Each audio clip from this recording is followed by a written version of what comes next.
नमस्कार, अनाज टीवी देख रहे हैं आप। मैं हूं आपके साथ अभिषेक भट्टाचार्य। आप देख रहे हैं हमारा खास कार्यक्रम छत्तीसगढ़ बात हमारे साथ। और आज बात होगी संदेह के खिलाफ पुलिस के एक्शन को लेकर और उस पर हो रही बयानबाजी पर भी। छत्तीसगढ़ में नगरीय निकाय चुनाव को लेकर पुलिस अलर्ट है। अब इस सिलसिले में कई जगह पुलिस ने संदेहियों पर कार्रवाई शुरू कर दी। रायपुर शहर से ही तकरीबन 2000 संदेहियों को उठा लिया गया। ये सभी संदेही दूसरे राज्यों के हैं। इनसे पूछताछ हो रही है। ये कहां से है ये जानने की कोशिश हो रही है। पुलिस को यह भी आशंका है कि इनमें तो कई घुसपैठिए भी हो सकते हैं। पुलिस ने रायपुर शहर के अलग अलग हिस्सों से इन सभी को पुलिस लाइन लाकर पूछताछ शुरू की है। अब इस दौरान एसएसपी समेत पुलिस के आला अधिकारी भी पुलिस लाइन पहुंच गए। पुलिस ने ऐसे लोगों को उठाया जो शहर के अलग अलग थाना इलाकों में बिना मुसाफिरी दर्ज कराए रह रहे हैं। मतलब कोई भी डिटेल्स वो उन्होंने प्रोवाइड नहीं की है। Paschim Bangal, Jammu Kashmir, north east, Bihar, UP समेत अन्य राज्यों के रहने वाले इन लोगों का वेरिफिकेशन किया गया है। पुलिस ने आधार कार्ड मशीन से संदेहियों के डेटा को मैच किया। बताया यह भी गया है कि इनमें से कई लोग शहर में रहने का स्पष्ट कारण भी नहीं बता पा रहे। पुलिस की इस कवायद पर भी कहीं ना कहीं सियासत हो रही है। उप मुख्यमंत्री अरुण साव कह रहे हैं कि अवैध रूप से रह रहे लोग कानून व्यवस्था के लिए खतरा है, इसलिए पुलिस ने कार्रवाई की। वहीं कांग्रेस प्रदेश अध्यक्ष दीपक बैज ने कहा कि ये नाकामियों को छुपाने का एक प्रयास है। आपको बता दें कि हर चुनाव से पहले पुलिस ऐसी सुरक्षात्मक कार्रवाई वैसे करती है, लेकिन इस बार घुसपैठियों का एंगल कुछ ज्यादा ही सियासी उबाल मार रहा है। और सुरक्षा की दृष्टि से क्या ऐसे अभियान हमेशा जरूरी नहीं है? आज इसी पर चर्चा करेंगे, इन सवालों के इर्द गिर्द। पहले प्रतिक्रियाओं पर एक नजर। जिस प्रकार से अवैधानिक रूप से रह रहे लोग और उनके कारण से कानून व्यवस्था की स्थिति निर्मित होना, शहर में, प्रदेश में अन्य बहुत प्रकार की समस्याएं इनके कारण पैदा होती है। कानून व्यवस्था के लिए भी खतरा है, आम लोगों के लिए भी खतरा है, जिनकी कोई आइडेंटिटी नहीं, कहाँ से आए हैं, कौन हैं, क्या करते हैं। इन सब बातों को ध्यान में रखकर प्रशासन ने इस पर बहुत गंभीरता से ध्यान दिया है और जो भी अवैध रूप से रह रहे होंगे उन पर कार्रवाई निश्चित रूप से होनी चाहिए। साल भर से सरकार चला रही है, साल भर में अपराध कंट्रोल नहीं हो पाया है और राजधानी पूरी तरह से अपराध का गढ़ बन गया है। पूरी छत्तीसगढ़ में क्राइम लगातार बढ़ रही है और अपनी नाकामियों को छुपाने के लिए पिछले सरकार पे आरोप लगाना, मैं समझता हूँ कि सरकार में रहकर भी स्थिति इनका संभल नहीं रही है। आप आरोप लगाने से अच्छा कम से कम अपना सरकार को ठीक ठाक करते, मैं समझता हूँ वो बेहतर होता। इसलिए आरोप लगाकर अपने नाकामियों को छुपाने का भारतीय जनता पार्टी का ये अच्छा तरीका है। चलिए, मामला अपराध से भी जुड़ा हुआ है। आरोप लग रहा है कि ये जो घुसपैठिए, जो तथाकथित घुसपैठिए जिन्हें कहा जा रहा है, इनके कारण भी जो है शहर की सुरक्षा जो है खतरे में आ जाती है। क्या यही एक कारण है जिसके चलते शहरों में आपराधिक घटनाएं बढ़ रही है और कुछ भी? तमाम चीज़ों को समझेंगे। हमारे साथ आज जुड़ रहे हैं बीजेपी से आलोक सोनी, प्रगति वाजपेयी कांग्रेस से, और रमेश पांडे वरिष्ठ पत्रकार हमारे साथ है। बहुत बहुत स्वागत आप सभी का। आलोक सोनी जी, सीधा सवाल, ठीक है, ये एक स्टैंडर्ड प्रोटोकॉल है, आप कार्रवाई कर रहे हैं, अवैध रूप से रह रहे हैं। सबसे पहले जानना चाहता हूँ इसका उद्देश्य क्या है और आपके हिसाब से अवैध रूप से रहना क्या होता है?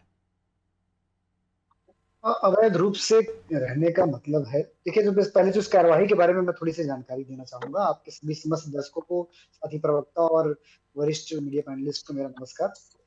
अब देखिए, पिछले 1 से 1.5 वर्षों में आपने देखा होगा ये छत्तीसगढ़ में जो है लगातार ऐसी घटनाएं हो रही है और कहीं न कहीं इसके पीछे में जो तमाम प्रकार के जो लोग इससे जुड़े हुए हैं और उसकी वजह से जो घटनाएं हो रही है, कानून व्यवस्था को खराब करने की कोशिश की जा रही है, इन सभी को सही पटरी पर सही तरीके से रहे और कानून की जो व्यवस्था, अभी एक समय पे छत्तीसगढ़ में कभी भी इस तरह की घटनाएं सुनने को नहीं आती थी, कभी कितने अपराध समझ सुनने को नहीं आते थे। तो पिछले 5 वर्षों में ये अचानक से ये ऐसे अवैध लोगों का अवैध तरीके से यहाँ करके अन्य राज्यों से या फिर अन्य देशों से, प्रदेश, सिर्फ देश की बात नहीं करूंगा, अन्य देश से भी बहुत सारे लोग अवैध रूप से ला करके बसाए गए और ऐसे तमाम कहना चाहिए कि ऐसे लोगों को पाला गया, पोसा गया, जिसकी वजह से कानून व्यवस्था जो है चरमराई हुई थी।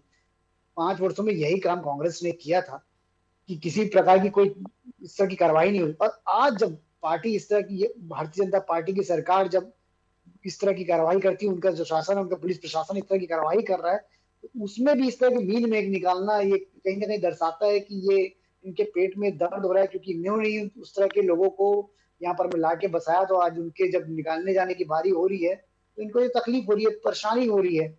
और ये प्रक्रिया है एक, अगर आपके राज्य में अगर ऐसे अवैध घुसपैठ आ गए हैं जिनका यहाँ इस राज्य में कोई काम ही नहीं है, और वो अलग राज्य से है या अलग देश से है, तो उन्हें जरूरत है, आवश्यकता है पुलिस प्रशासन को सूचित करने की, तो इन्फॉर्म करने की, वो आलोक किस जी, उद्देश्य क्या है। आप ये कह रहे हैं कि कांग्रेस की जब सरकार थी तब इन जी घुसपैठियों को छत्तीसगढ़ में पनाह दी गई जानबूझ के, और बिल्कुल अपराध उनने तब बिल्कुल। करना शुरू किया जब बीजेपी की सरकार आ गई। जी नहीं, ऐसा नहीं है। ये कुछ भी जब असामाजिक तत्व, अब ये जो शब्द मुझसे नहीं बोला जा रहा था, असामाजिक तत्व जो है उस समय भी एक्टिव थे, लेकिन चूंकि उनको दाना पानी मिल रहा था सरकार से, शासन से, उस समय पे उनका पेट भर रहा था, तो वो चुप बैठे थे। अब जब विष्णुदेव साय की सरकार है और उन पे शिकंजा कसा जा रहा है, तो कहीं ना कहीं वो आपराधिक प्रवृत्तियों में, वो छोटे छोटे लूटपाट, चोरी, ये सब अपराध में वो लिप्त होते जा रहे हैं, और उससे अपराधों की जो संख्या बढ़ रही है, तो सरकार अपना कार्रवाई कर रही है। ये ठीक मैं है, स्पष्ट करना ठीक चाहूंगा। ठीक है। प्रगति जी, सीधा सवाल आपसे यही है, क्यों आप घुसपैठियों को पनाह देते छत्तीसगढ़ में?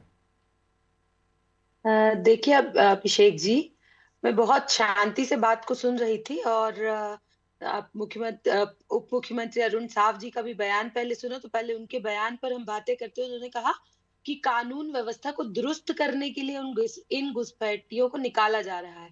तो आपको ज्ञात होगा, बता दूं कि 22 जनवरी 2025 को अमेरिका में 20,000 अप्रवासी भारतीयों को अमेरिका से घुसपैठी बोलकर निकाला गया, क्योंकि वो बिना पासपोर्ट के वहां रह रहे थे। आज की डेट तक अमेरिका में, जब से डोनाल्ड ट्रंप राष्ट्रपति बने हैं, तब से लेकर आज ये की डेट संख्या तक दरअसल लाखों में है। ये जी, 90 हजार बता रही हूँ ना, आज तक 90,000 भारतीयों को जो बिना पासपोर्ट के रह रहे थे, उन्हें घुसपैठी समझकर या निकाल दिया गया। तो ये तो एक प्रक्रिया है। 2500 लोगों को पुलिस यदि यहाँ वहां से उठाकर लाती है और उनसे जानकारी एकत्र कर रही है, एकत्र करने के बाद उनसे फॉर्म भराया जा रहा है, वेरिफिकेशन किया जा रहा है, आधार का वेरिफिकेशन किया जा रहा है, लेकिन अभी तक ऐसा कोई भी व्यक्ति नहीं पकड़ा गया जो किसी भी प्रकार की अपराध में, जिस व्यक्ति की संलिप्तता हो। देखिए, अभी तक कोई ऐसा व्यक्ति नहीं है जो अपराध में जिसकी संलिप्तता हो। साफ सुथरा रिहायशी इलाकों में रहने वाला व्यक्ति ही अपराधी बनकर निकलता है। ये बेचारे जो यहाँ वहां से पनाह लेकर आते हैं ना, भारतीय भी यदि अमेरिका गए होंगे तो वे अपना पेट पालने, अपनी नौकरी, अपनी रोजी रोटी के लिए अमेरिका गए होंगे। हो सकता है किसी व्यस्तता के कारण, यदि कि आज किन्हीं कागजों की कमी के कारण उन्हें पासपोर्ट नहीं मिल पाया।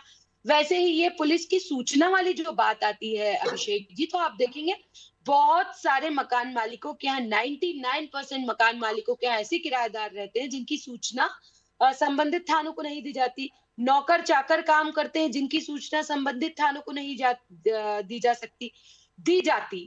सकती है, परंतु नहीं देते लोग, क्योंकि आप देखेंगे कि 99% ना बाइयों का आप इंफॉर्मेशन देते हैं, जब कोई घटना हो जाती है उसके बाद लोगों को याद आता है। तो ये भारतीयों का एक भारतीय लोगों का एक स्वभाव है, जो भारत में रह रहे हैं, हमारा ये हाँ, स्वभाव पुलिस भी सुस्त है और कार्यवाही की। नागरिक भी आलसी है। बिल्कुल बिल्कुल बिल्कुल। तो ये मैं वही बता रही हूँ कि ये जिस प्रकार की ये बात कर रहे हैं, पर एक प्रगति भी जी, जो जो आपने बड़ी इंपॉर्टेंट जी बात की, मैं उसी पे आता हूँ कि जैसे अमेरिका में भारतीय रह रहे हैं, काम के लिए वहाँ गए हैं, अपराध में संलिप्त नहीं है। अभी सैफ अली खान पर जी जिन्हें हमला किया, जी वो बाद में पता चला कि वो बांग्लादेश से है। तो क्या ये जो घटनाएं हुई है, क्या ज़रूरी नहीं है कि इनका अब एक स्ट्रॉन्ग तरीके से एक्शन लिया जाए? चलिए ठीक है, आप रोजगार कीजिए, ये बाहर निकालने वाली बात तो खैर मुझे भी समझ में नहीं आती है, लेकिन इनका डेटा होना चाहिए अवेलेबल, और अगर उसके लिए अगर उन्हें बुला रहे हैं तो आपको बिल्कुल लगता है कि अभिषेक इस तरह जी, की कार्रवाई होनी चाहिए? मेरा ये सवाल। बिल्कुल बिल्कुल अभिषेक जी, देखिए, इनका सूचना तंत्र, इनका इंटेलिजेंस इतना मजबूत होना चाहिए। किसी भी देश में या किसी भी प्रदेश में जब बाहर के लोग आकर रह रहे हैं, हम्म तो प्रदेश सरकार के पास उनका डाटा होना चाहिए कि इस जिले में, इस ब्लॉक में, इस फलानी जगह में इतने लोग बाहर से आकर रह रहे हैं, इनके कोई डेटा नहीं है, तो किसी भी प्रकार का इंटेलिजेंस नहीं दीपक है बैज जी, अगर ये कह सरकार रहे के हैं कि पास। सरकार अपनी नाकामियों को छुपाने की कोशिश कर रही है, तो क्या फिर ये भी मान लिया जाए कि अपराध जो हो रहे हैं, है ना, उसके लिए यही लोग जिम्मेदार नहीं है? बिल्कुल, देखिए आप अभिषेक जी, बिल्कुल नहीं। अभी आप देखेंगे जो आपराधिक रिकॉर्ड इनके मंगाए जा रहे हैं, अभी तक किसी भी प्रकार के ये जो 2500 लोग पकड़े गए, इनमें किसी भी प्रकार का कोई व्यक्ति आपराधिक रिकॉर्ड में संलिप्त नहीं बताया गया है। आप देखिए अभी तो इनको तो वेरिफिकेशन हो जनता रहा है, वो के तो पता अभी चलेगा। इतनी जल्दी वेरिफिकेशन निष्कर्ष जितनों पे का हो गया, जितनों का जी। हो गया, देखिए जनता के प्रति विमुखता, जनता के प्रति जो सरोकार नहीं है भारतीय जनता पार्टी का, और अपना फेलियर छुपाने के लिए हर प्रकार का टीकरा जो है कांग्रेस पर फोड़ देते हैं। इनके पास यदि इंटेलिजेंस की कमी है, इनका इंटेलिजेंस मजबूत नहीं है, इनका पुलिसिया मजबूत नहीं है, तो ये कहीं पे भी कुछ भी घटना होती है तो अपना टीकरा बचाने के लिए ये जो अपनी सारी गलतियां मढ़ देते हैं कांग्रेस पार्टी के ऊपर। आप देखेंगे कि आज तक 11 साल में 300 ईडी के मामले इन्होंने पकड़े, 300, एक पर भी ठीक है, कार्यवाही होकर ठीक है। एक पर भी ये आरोप तय नहीं कर पाए, आरोप सिद्ध नहीं कर पाए। सिर्फ ये फालतू की बातें करते हैं, ये पुलिस का, जनता का और न्यूज चैनल वालों का ध्यान भटकाने का काम करते हैं। प्रेस का जो मीडिया चौथा स्तंभ लोकतंत्र का माना जाता है, सिर्फ भारतीय जनता पार्टी जनता के सरोकार की बात ना करके जब ठीक है, उनके ऊपर कोई मुद्दे पे ही नेगेटिविटी रहेंगे। थोपी जाती है तो वो दूर भागने की कोशिश करते हैं और हाँ। सारा का सारा टीकरा कांग्रेस पर फोड़ते हैं। रमेश जी जी, अभिषेक। बड़ी दिलचस्प बात है ये, कि जो भी इलीगल इमिग्रेंट्स हैं अगर इंडिया में, उनका डेटा भारत सरकार के पास नहीं है। जो इंडियन जो लोग हैं जो बाहर इलीगली रह रहे हैं, मेरे ख्याल से उनका भी डेटा इनके पास नहीं होगा। इस तरह की तो स्थिति है। अब इस पर यह आरोप लगा दिया जाए कि पूर्व की सरकार के चलते घुसपैठी हुई, किस तरह से देखते हैं इस तरह के जो तर्क दिए जाते हैं घुसपैठियों को लेकर तथाकथित?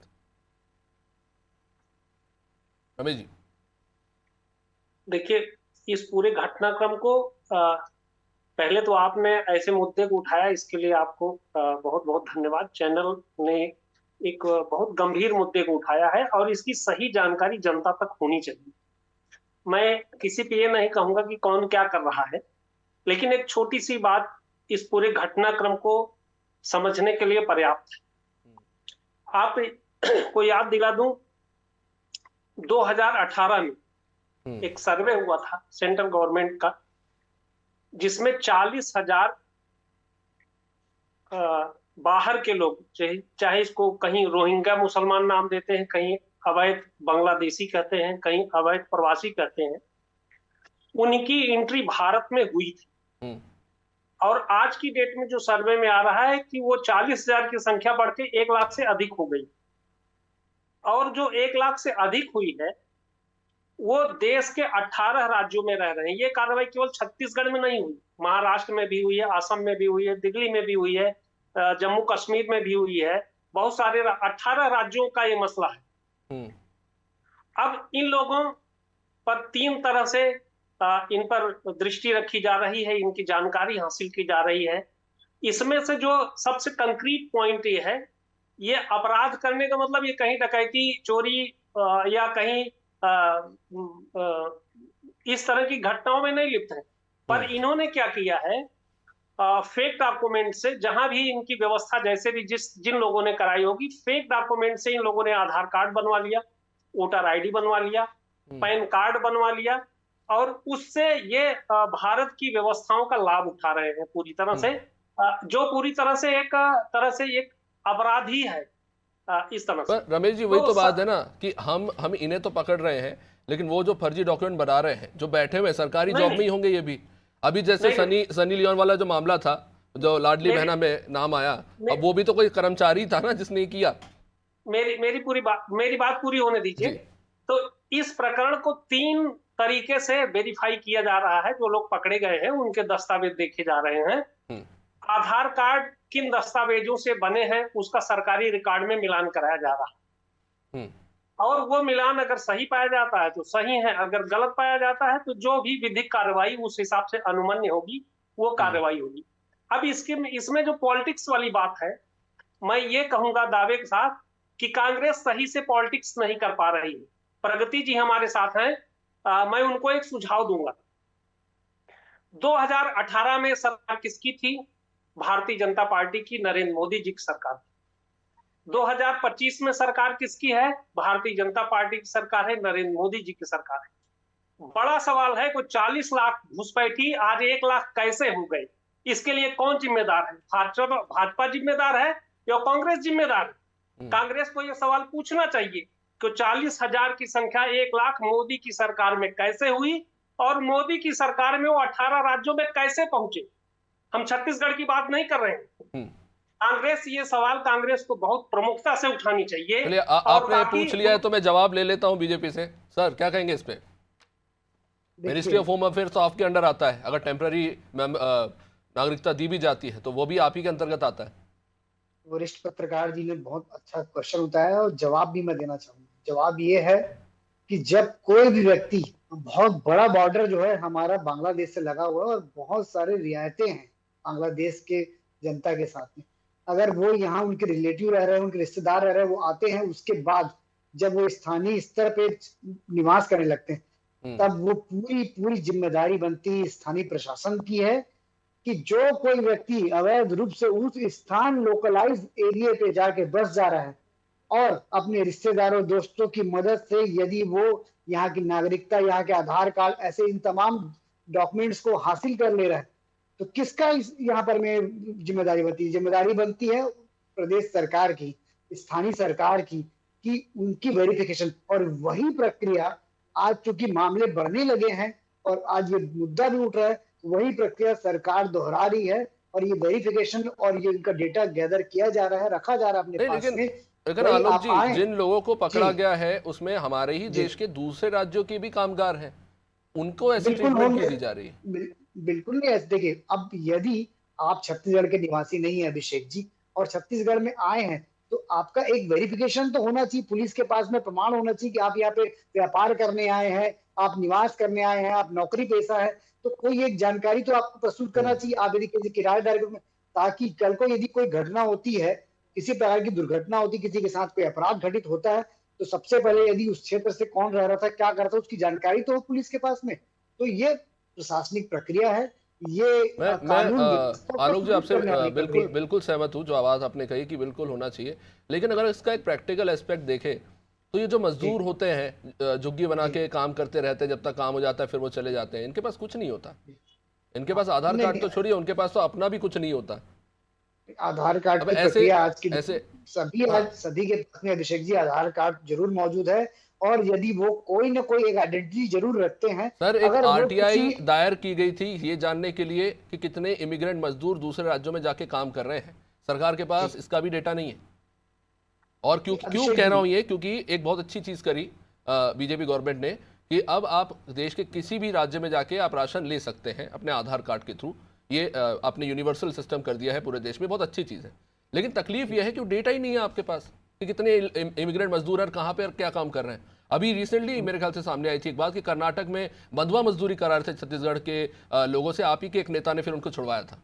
ये तो हालात है। वही कोशिश जारी है कि हमारे पास डेटा तो हो, उस डेटा को कलेक्ट करने की, गैदर करने की और संगठित करने की कोशिश की जा रही है कि हमारे पास वो लोग कौन है।